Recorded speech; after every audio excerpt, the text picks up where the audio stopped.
Thank you very much for staying tuned to this one-on-one platform where we discuss national, regional, sub-regional, and local issues at hand in Uganda and beyond. We take a look at how Uganda is moving on, most in this time as campaigns are going on ahead of the general elections in 2026. My name is OWEN, and please kindly always try yourself to be sharing the link, subscribing and liking, and also be sending us your comments about the topic of the day. We shall be looking at how campaigns are going on, the promises being made by the presidential candidates and possibly even the MPs to the electorate. I'm joined by Otim Okonopesa. This time around still we shall be adding up to what we discussed last time. When I was with him, we discussed the likely determinants of those to be voted for in the next elections, more so in the Teso sub-region.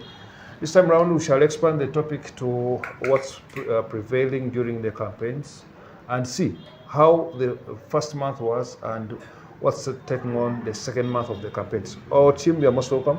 Thank you. With the viewers. Thank you very much. Good evening to the viewers.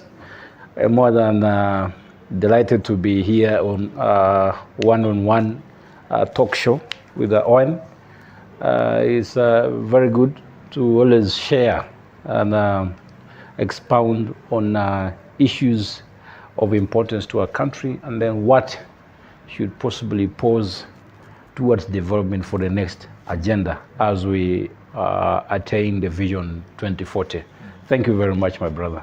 Yeah, our team to stay at I want you to give us your look at how campaigns are moving on. I'm also of the presidential candidates. Yeah, thank you very much. Also in this, we have started the second month of the campaigns. Yes, so far the process, or rather the progress of our election is, I can, if I'm to put it in percentages, I always say possibly is at 60-40%, in that the coverage is really not up to par with what we had expected, because if you're to look at looking at NRM mapping, you would see that they have covered up to currently where they are in Palisa, that is Bukedi sub-region. Yeah. It also indicates that it should be the first phase of how NRM handles its campaign. It always has 2 or 3 phases. The first one is the president himself embarks on a long tour, and he always prefers beginning from one corner of the other, area to this extreme end, and then it moves in a correspondency kind of pattern. And you have seen that he started from the areas of Luero, went straight to the areas of West Nile, pushed back to the farther north, to Karamoja, to Teso. He finished Bugisu. Now he's talking, we are looking at Bukedi. So Bukedi, I think yesterday is when he was in Kapchora. And then today, the other day was, yesterday was in Kapchora, the other day was in Mbale.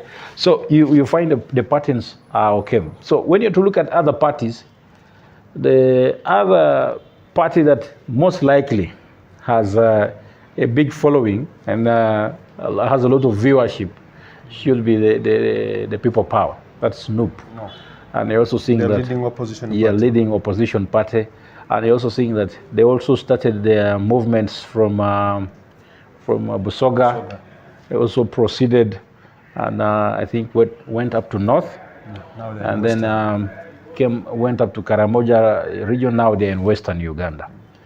And to the other candidates, Munyagwa, the Common Man's Party, then the other likely ones, I have really not seen much impact, but maybe to look at Mugisha Muntu is resorted to doing door-to-door, which is also a very good, method of campaign. Is that applicable for a presidential candidate? Yeah, for presidential, for a presidential candidate, you see. Wouldn't it be better for local council?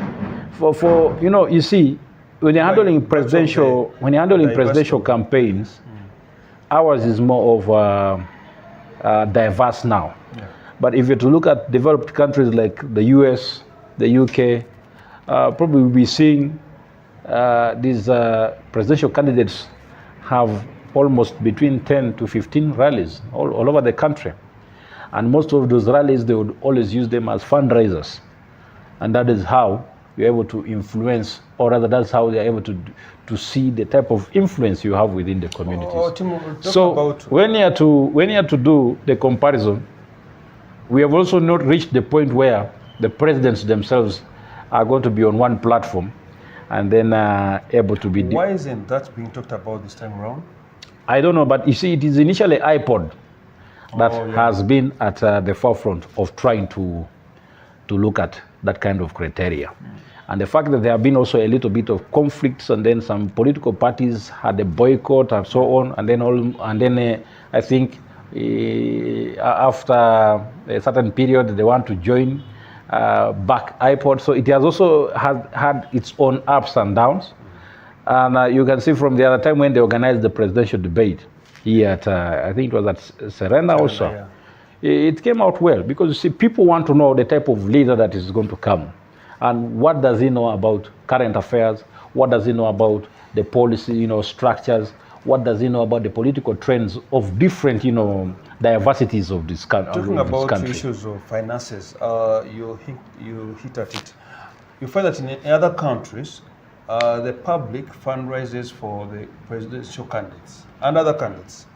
Why is it the reverse here, that fundraisings are rarely come up with the positive results, that maybe the public is fundraising for so and so, and you feel that the candidate has solicited enough, some good money to help him to move on with the campaigns? You see, one thing that I've observed... Have we made our people to get used that it's the candidates to give to the masses? You see, one thing that I've had as a challenge is that during the time of policy, rather referendums that were being created, we did not have that area or that part where electoral commission, that is the governing, or rather that's the body that is authorized, body. Yes, supervisory body. We did not have electoral commission come out clearly to sensitize some of the stakeholders on the kind of how we should be able to handle our politics. The current government has been in power for quite a number of years, and you also tell that there have been patterns where people were not so much relying on the finances from individual politicians, to currently whereby an individual, if you're contesting for a position, you should have a minimum of 500 million. So it is so alarming, because majority of the MPs are involved in a lot of debt, because you have to borrow, and then you have to attach some of your personal property into getting money that you are going to use as facilitation to push an agenda that is towards the development of the common man. So it's making politics more of not only a risky game, but it's making politics quite expensive to any individual that really wants to venture into it as a career. And actually, it makes it leave some of the people left out because of limited resources, that they can't get involved in active politics. Yes, that is also there. And to me, as an individual, possibly my suggestion would be that government should see how to restructure this kind of method, because you see, even just vying for party internal politics in some of these political, like for example, NRM, we had individuals use up to 3 billion. But is that trend reversible? The trend can be, because you see, it is upon government to restructure some of these things. And these are laws that can be created. Any law that is created can always be absorbed by a common person. And of course, you see, anyone that doesn't abide by the law can always be disqualified from venturing into it. Because you see, in one way or another, we have to protect the country. At this moment is the time that security is very alert on fraud, rather money laundering and so on. Because some of these people use exorbitant, volumes of money to run some of this campaign, trails. So to to us as government, to government now, government has to see how to restructure some of this and decommercialize politics. Let politics be on a neutral But you're talking about level. Government. Government means people. And The they are the people. very people who have the money, who have gone into politics, many of whom are the very ones who are in government. So how do you expect them to restructure the system? You see, it begins with one thing. It begins just with an idea. That if this is happening, it is for our own good. Because let me be honest with you, if this is not settled, in the next 5-10 years ahead, it will be very difficult for a common person to venture even for a seat of LOC1 if you don't have money. True. Now, why would I, if an individual... I say it's compromising the quality of representatives. It's compromising the quality of representatives that are coming on board. Because most of the people that come here really don't advocate for what the common person, they don't advocate for the common person's interest. But I'm recovering how much money I've injected into this. If I injected the 1 billion, how am I going to recover that money? So you find that possibly there are members of parliament that are going to come here, and then for the next 3 years or 4 years, he's not going to even focus on what has brought him here. If you were to observe, most of the political parties that are campaigning, what are their themes? The NRM has protecting the gains. NUP, New Uganda. New Uganda. PFF, I have not had any. But PFF says that for us, our backing. PFF, they don't have a candidate. Yeah, they don't have a candidate, but the PPF say that for us, we are going to back up who? Chagulai. Then we also have the Democratic Front saying that we are backing up Munyagwa, the common man's party. So Jimmy UPC also has, I think, because you saw that exchange between the principal of UPC and then the presidential candidate for NUP, when he went to pay respect towards his late dad, you could see that they are trying to bond. But it can be a very tricky thing for also NRM as a party, because UPC has strong grounds in northern Uganda. But Otim, are you really convinced that the public is consuming the message the candidates are giving out, also at the level of our presidency? The problem is... manifestos are still appealing to the public. The problem is possibly having the type of method we're using for campaigns. Because a majority of the people probably would be going to these rallies for their own sinister, motives. One group might say that for us we are going because we also want to pick up something. Another group is saying that we want to pick up something in form of resource, money. A token. Another group is saying that we want to go there because we have heard that Eddie Kenzo, or rather, these top artists are there, chameleons. I mean, the chameleon and the group. And then there's, of course, that group that wants to pick the message of the president. So we also had intelligence briefs coming in, and we have picked one or two where they're saying that in some venues where the president has had rallies, you find people go to attend the rallies. By the time the president is approaching, he's addressing half of the stadium, half of the... When those who wanted the music and what have left. Yes, because for them, they're interested in possibly things that possibly are pleasing them.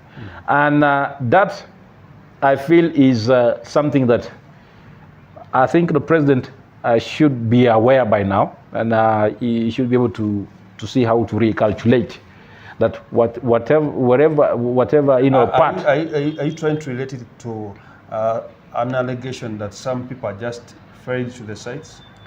No, you see, like I told you, everybody has their own motives, and if the president is not dealing with the right people, of course, the numbers will always lie him. Because I can't imagine, let me say, a pitch being filled with people when musicians are there. When the presidential candidates arrive, then the people leave and leave the candidate with just a half or quarter of the population. Yes, it is possible, because you see, for us who remain at the backyard, ours is to observe what's going on, and then what is going on, and then be able to to also to document, and then also engage our observers, because we also have people that observe the kind of behavior, what people feel, the reaction of the people. We have them there. As the rally is going on, we have people on ground whose work is to engage the people. What is happening? How do you see this? So you blend within the people. Yeah, we have them. We have the team. It is still camped in Soroti, I think, until the president moves this way, and then they possibly before the end of this month, there should be full, scale operations on trying to find out lasting solutions. Our focus now, as people should, our focus now as a task force should be wherever the president has passed, there should be a backup or follow-up team to try and get to understand what the people feel. Then what solution should be rather generated to address these people. That is how it should be done. But the fact that... what of the advanced team? The advanced team definitely is to find, and you see most of them always go. Like if the president is going tomorrow to, let's say, is going to Namutumba tomorrow, and the advanced team is always sent, first of all, to interact with the security apparatus of the district, and also to engage the district leadership of the party, and also to engage even the religious leaders, pick up information and then compile it, and then before the president even embarks and comes, it is given to him in plain paper. So the president is aware about certain things that possibly have not been touched by government, and then what he needs to speak, what he needs to avoid. So you have seen that in most cases, advanced team is always to give him this information. As it comes to address, when he leaves there, there's another team that's going to remain behind to map out and then discover what people feel about the president's message. Now, the team, that team is called the backup team. That is now the one that gives intelligence briefs to the president. That you see, Your Excellency, we had a rally in Mbale City, but I think after you left, we had the interaction with so and so and so, and we are equating it in this percentage plus this plus this. This is what we need to do. We realized that the students had been given T-shirts to come for the rally. That is also very possible, because there is a video clip that is already showing that they're given yellow T-shirts, and then they are all chanting about the other opposition leader. So that is there. But it is just something I'm trying to tell you, that as the NRM candidate or the president is moving, there's always a team that always collects information, gives him, and then that information is subdivided. Some is handled by security, the other is handled by the mobilization team from within the district, and then there are units that are created to also be able to project and then handle some of these affairs. Now, when you look at the other political parties, what's your say about about those opposing Museveni as of now, as part of this race? We still have a challenge, because you see, I always don't underestimate an enemy, and not an enemy in form of, but an enemy in common ideology. And when you have to look at Noop, those are common enemies. But what is his agenda as a person? We have interacted with, I've also had the time to interact with a few, and you hear them saying that we want regime change. Yeah. Ours is purely regime change. We're tired of this regime, and we believe that if there's another breed of leaders, then possibly we're going to generate ideas that will not only protect whatever that is there, but also uplift the country. But of course, you see, anyone can speak about that. And that's why I'm saying that we're leaving it open. And for us, as people that observe and then give guidance where need be, the best is just that it's an open ground for very many people to be able to channel. But you need to observe keenly. But still, the opposition, if you have to observe keenly opposition, the opposition also sees loopholes in like the NRM slogan for this time round, protecting the gains. They feel it's just for a few. The slogan appeals to a few of the people in Uganda. Yes, that is. I can't justify that as an individual. But of course, you see, anything that the government has put its hands on is always something that is towards, it's regarded or driven towards the country's, image. And if you see the government trying to put up factories, you see the government trying to come up with an initiative, possibly initiatives like PDM, like Myoga, those are all intellectual properties of government. So when they say they're protecting it again, possibly that is where they are projecting, that's where they are projecting their, their agenda or their drive. So for me, I think also to tap into the opposition influence. If you're to compare the numbers of 2021 and 2025-26, you realize that the picture of NUP is one that embodies the young generation. The picture of the youth bracket of 38 below believe so much in having a change.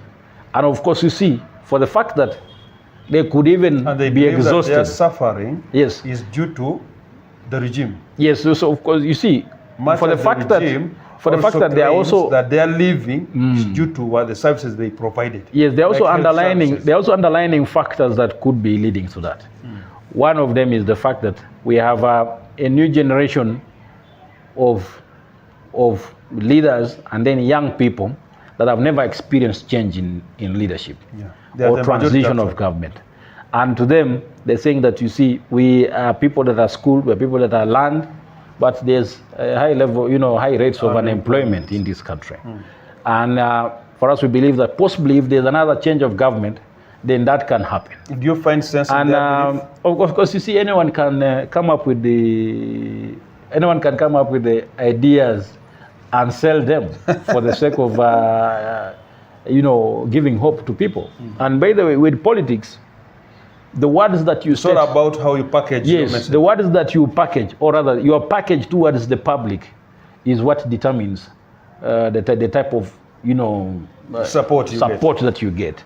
And you have to see that the agenda of NUP is that we're the young people, and our focus should be on transition, that we, the young people, should be given the opportunity to lead this country.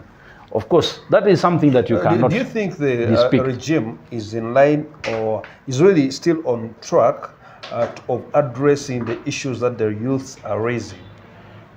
Me, I believe that we don't have to look at the length of leadership possibly for you to be able to determine the kind of development that we're getting. Because you see, a country that has been torn by war, a country that has been under a lot of political conflicts, and then we have been able to stabilize as a country for it to move forward. Of course, you see, we have that big population that seems not to be still interested anymore of listening, taking up that kind of history about the background of this country.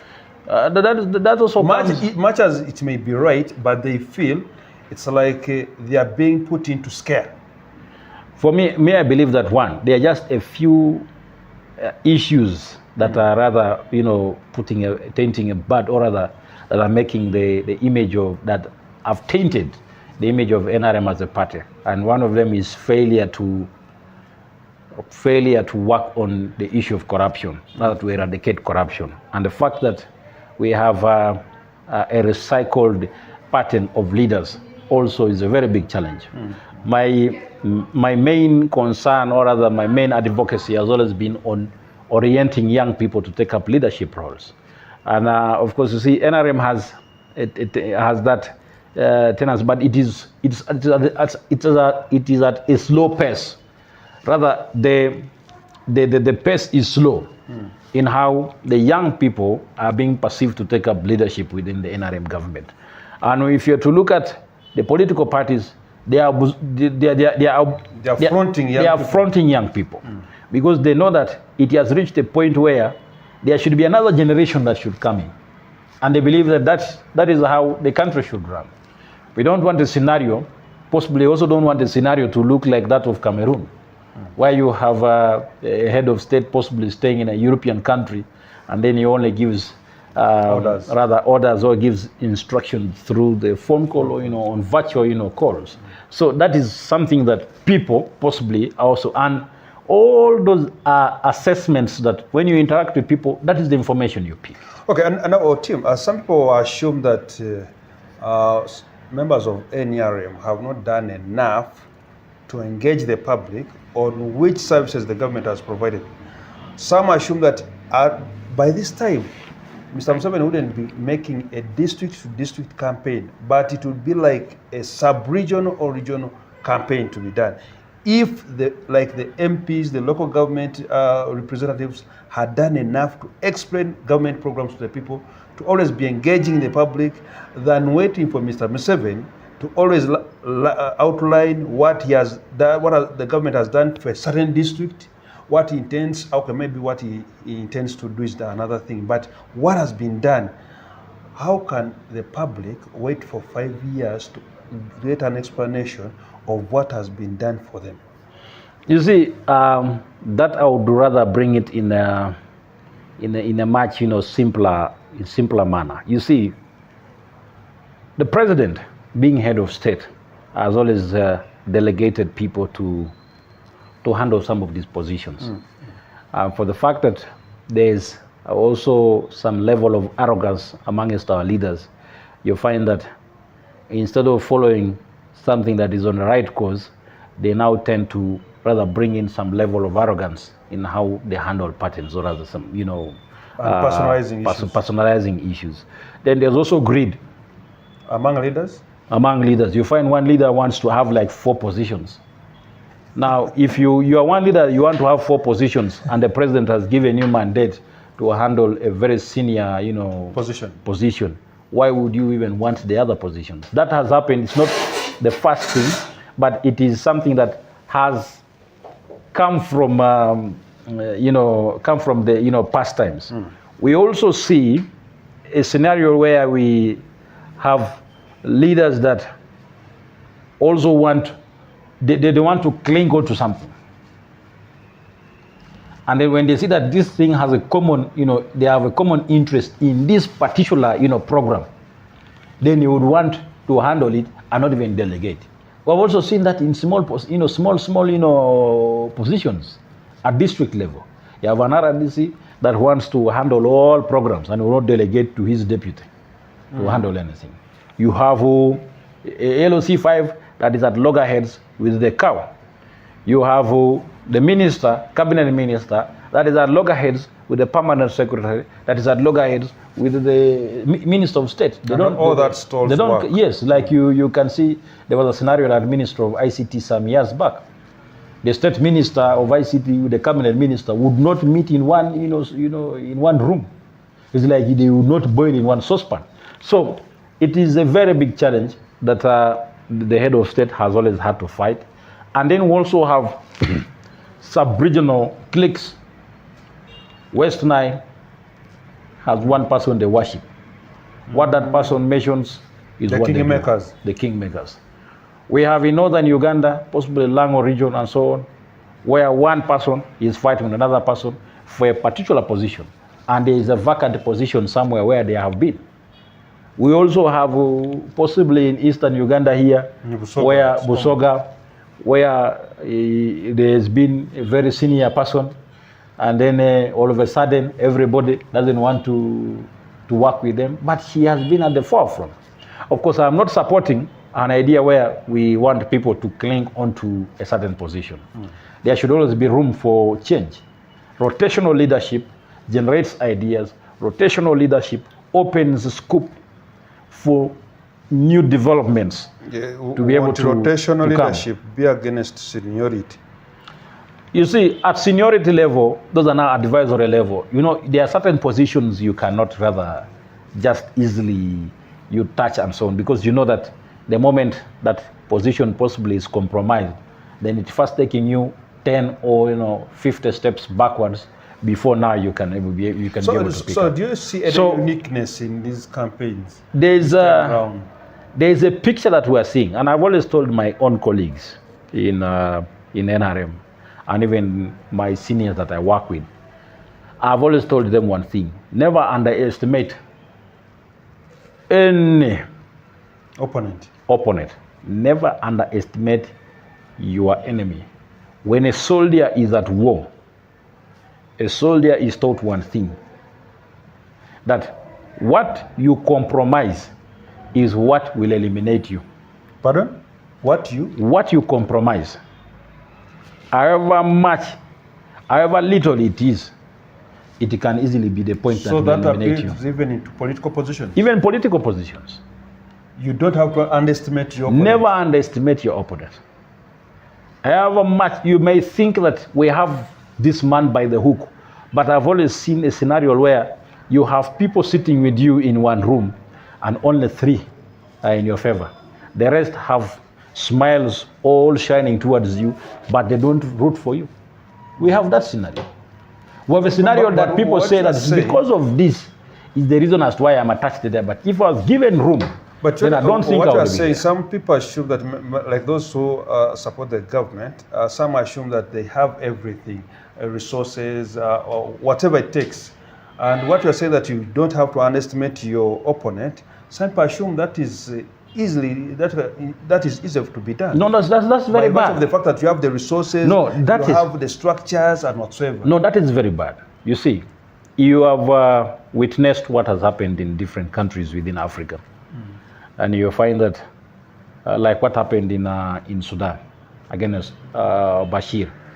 Bashir was one of the most feared leaders we had in Africa, but just because they underestimated what was happening on social media, one young girl below the age of 30 rose up and manipulated, I don't even want to call it manipulated, but changed the ideology of how people were perceiving and looking at government and gave people power.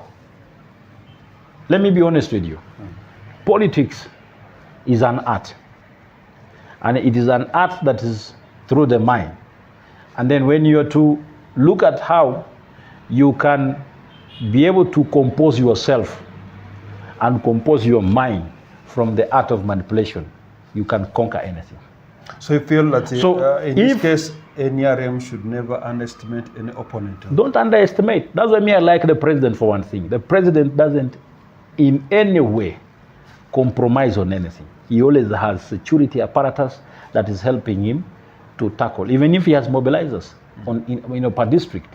He always has his own team around him that he trusts, that is going to give him intelligence briefs, and then he's going to give him information and say, Your Excellency, even as much as we have strong support in Mbarara, that we have possibly 70% population, what we have seen currently occurring in Mbarara during the processions of the new presidential candidate is not good. So you feel that what happened in Mbarara could have affected NRM in one way or another? It can affect. Because you see, the type of the voters that were there during 2021, there's also been an addition on those ones that were not part of it. 5 years is big, yes, 5 years. So you find that the number of 18, you are counting 5 times of the new voters that have been added onto our registers. And you find that that is also not cutting within Western Uganda. It is cutting across the country. And some of these young people have a different mindset of how they look at things. What's your say when Mr. Robert Kyagulanyi starts saying that now security agencies have started oppressing them during campaigns, more so in the second month of the campaigns? But we have always made phone calls to our superiors. There was a time when security had become very tight in Kyagulanyi here at Busoga region. And they had begun using rural settings or rural areas for Kyagulanyi to access his venues and so on. Was that good? Some of us who observe and know the repercussion of what was happening were very quick to point out that it wasn't right. And say, my friends, whatever you are doing is not a disadvantage, but is an advantage to the opponent. To the opponent. So we saw that. But then also, the idea of security really pressing hard on Kyagulanyi should not be something that should even be of concern. But rather they should... What do you mean by that? Should not be something of concern. Because you see, we have a very strong security system. This country cannot be compromised at this moment. And most of them, they swear allegiance to serve the country and to protect its interest. We know where we have all come from. We have come from a situation where we have been covered through a lot of insurgency. Some are perceived to be getting personal.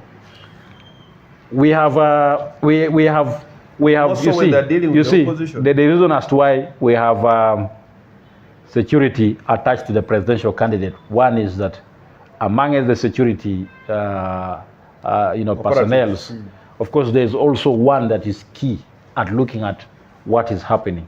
Communication is always made, and some of these wrong elements that want to take advantage of the situation of campaign can always be picked and locked. That has always happened.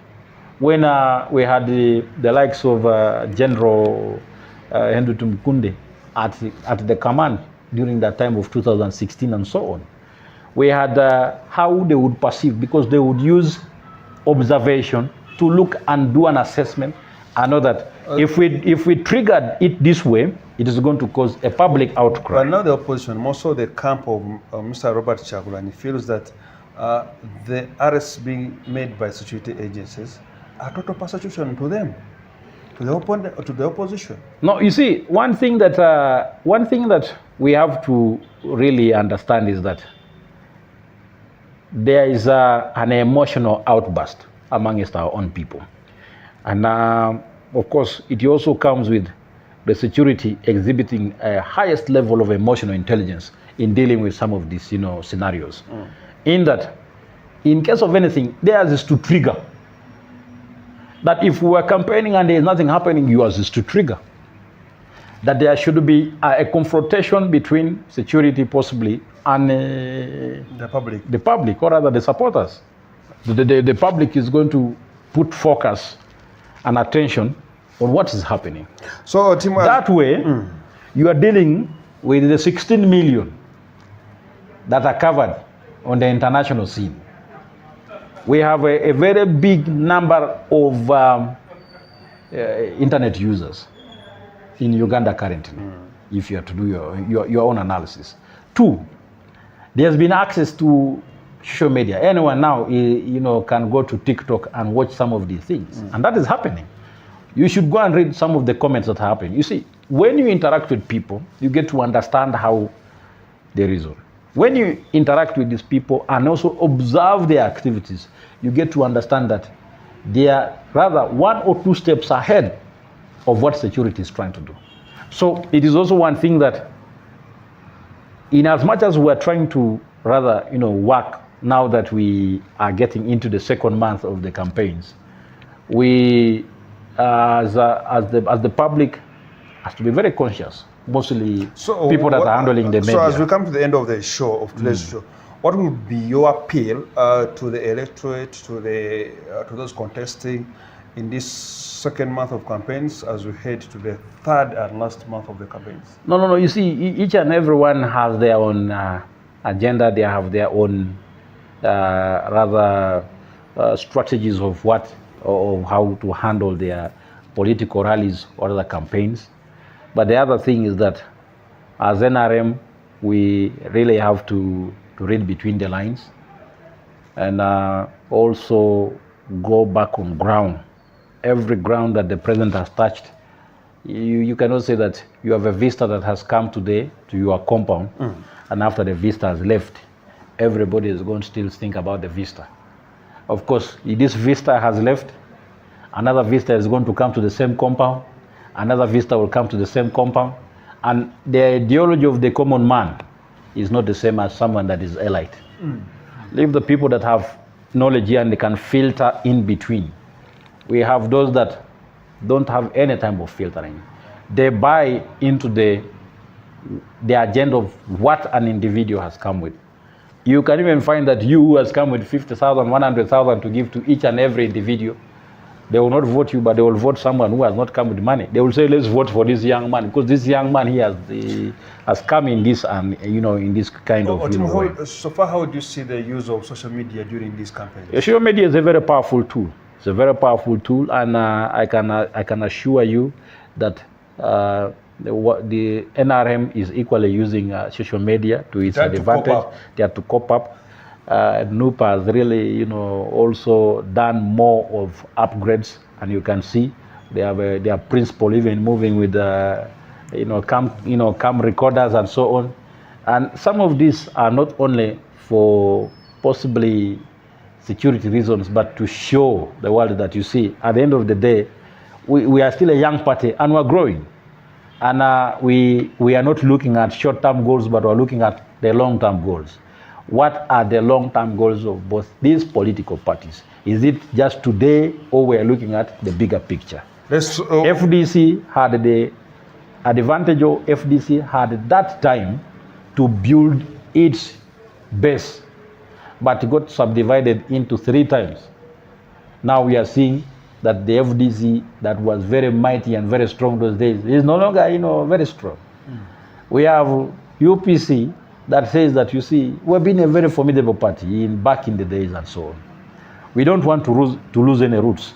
So in as much as there's no support possible, there's limited support in these other areas or regions, in northern Uganda, plus some areas of Teso, we still have a strong base. Yeah. We also have NUP that says that in as much as this is happening, we also have a strong base in the central. So Democratic Front that has also broken off from NUP. Of course, that is a weak spot, and that is to show you that there's weakness already. There's a conflict. And the break-off alone... As per these campaigns and elections ahead, has the opposition increased its penetration into, like, the East? Because previously... that I can tell you that if you are to do your assessment, I now look at NRM is the one that has taken over Teso region, because initially it used to be FDC. We had the FDC cover-up Soroti, we had the FDC cover-up Serere, we had the FDC in Ngora district during the days of Dr. Appetite, we had the FDC in Kumi just during the days of Patrick Muriato Boy. I'm also told he's contesting again in Kanyemu County. We had also a presence of FDC in Bukedia district. The current, Right Honorable Speaker was not partly NRM. Yeah. But now you can see the shift of this from FDC now, it has become more of yellow. So there's still some visibility of FDC in the urban centers, that's Soroti City. But of course, that can be 1 or 2, one or two spots also. We also have a little bit of NUP presence, because they have a very strong coordinator. Where is that? In Teso. They have a very strong coordinator, and he is not someone that can easily be shaken, because I've interacted with him, and he's good. That is good. So he's honorable. He's called Okoit. He's a very young man. So he has his own ways of how to do things. So that is to show you. When you have to look at northern Uganda, but look at UPC. Should we assume that gone are the times whereby having an NRM ticket, mostly in the eastern, would be an assured case for you to go through? Yes. Is it still the trend, or it changed? No, it's not. It's no longer the trend.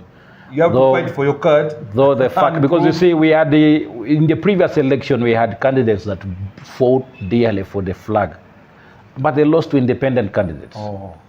We had the vice president herself lose out on the primaries, but she came as an independent candidate. Today she went unopposed. Nobody even bothered to contest against her, because they know that having a vice president in our district is one of the best. It's beyond being a privilege. It's beyond being even a privilege, because the development is felt. The fact that they know where she comes from, that alone is also enough to give people leverage and hope. And for the fact that if you are to go to Katakwi, there's lots of development. They have a minister, the Honorable Peter Ogwang is doing tremendous work. We have the vice president also doing, quite a very, commendable job.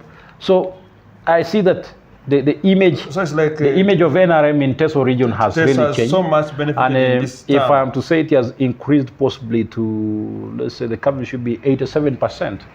If you're to say 87 to 90%. So this term has positively worked for Teso. Worked for Teso, and even hopefully this 2026 still will have it in the favor of I don't NRM. know what will happen.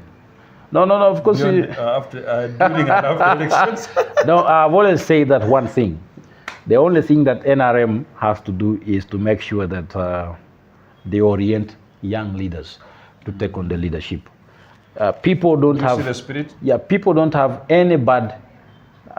Don't have any bad name towards NRM, but the fact that they have the old people that have failed to rather mentor young people to take on leadership is really becoming a very big challenge. And that is why you see that majority of them are deciding to go with the other opposition political parties. Thank you very much, Ndugu Otim Okanopesa, for joining us today in this one-on-one show. We request that you send in your comments about how the show has gone on and what you possibly wish that we should discuss next time also as it concerns elections as we head to the general elections. From me, Simon Owen Kaswaburi.